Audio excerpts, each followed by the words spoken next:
Hello বন্ধুরা, কেমন আছো সবাই? আশা করি সবাই খুব ভালো আছো। ফ্লেভারস অফ এসজি কিচেনে তোমাদের সবাইকে স্বাগত। আজ আবারও একটা নতুন রেসিপি নিয়ে হাজির হয়ে গেলাম। তবে আজ তোমাদের সাথে একটা দারুণ মজার রেসিপি শেয়ার করব। চলো দেখে নেওয়া যাক আজকের রেসিপিটা। প্রথমে গ্যাসে একটা পাত্র বসিয়ে তাতে দিয়ে দিলাম 2 কাপ দুধ। তার সাথে দিয়ে দেব হাফ কাপের থেকে একটু বেশি জল। এবার দুধ আর জলটা ফুটতে থাকুক। ততক্ষণে এখানে নিয়ে নিয়েছি 1 টুকরো আদা, 5-6টা গোলমরিচ, 2টো লবঙ্গ, 2টো ছোটো এলাচ, একটা বড় এলাচ। মশলাগুলোকে ভালো করে থেতো করে নেব।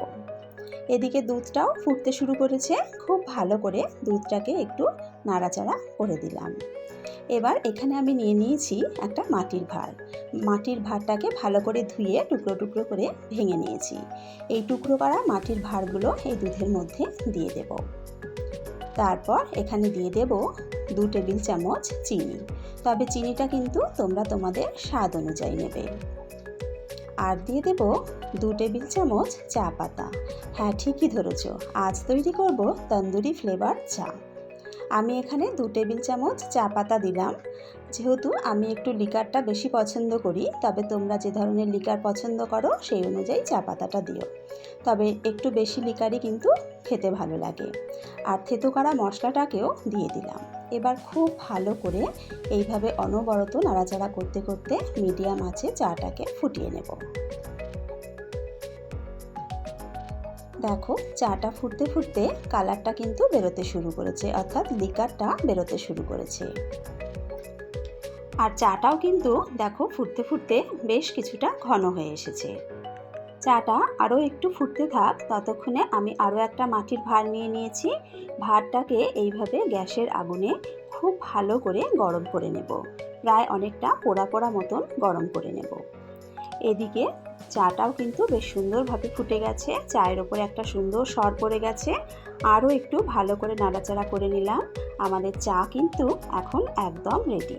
এইবার গ্যাস বন্ধ করে দেব। গ্যাস বন্ধ করে দেওয়ার পর যে ভাতটা গরম করে রেখেছিলাম, সেই গরম করা ভাতটা চায়ের মধ্যে দিয়ে দিলাম। একটু সাঁড়াশি দিয়ে নাড়াচাড়া করে নিলাম। দেখো কি সুন্দর টকবগিয়ে বুদবুদ উঠতে শুরু করে দিয়েছে। যতক্ষণ পর্যন্ত এই বুদবুদটা উঠতে শুরু করবে ততক্ষণ পর্যন্ত কিন্তু এইভাবে চায়ের মধ্যে ভাতটাকে রেখে দেব। তারপর ভালো করে আরও একটু নাড়াচাড়া করে এদিকে ওদিকে ডুবিয়ে নিলাম। মাটির ভাঁড়ের এই পোড়া পোড়া গন্ধটা পুরোপুরি চায়ের সাথে মিশে যাওয়ার পর তারপর এই ভাতটাকে তুলে সরিয়ে দেব। এবার চাটা ছেঁকে নেব। পোড়া মাটির এই পোড়া পোড়া গন্ধটাই কিন্তু এই চাটাতে একটা আলাদা মাত্রা এনে দেয়। খেতে কিন্তু অসাধারণ লাগে। চা আমি ছেঁকে নিয়েছি। আমাদের তন্দুরি ফ্লেভার চা কিন্তু একদম রেডি।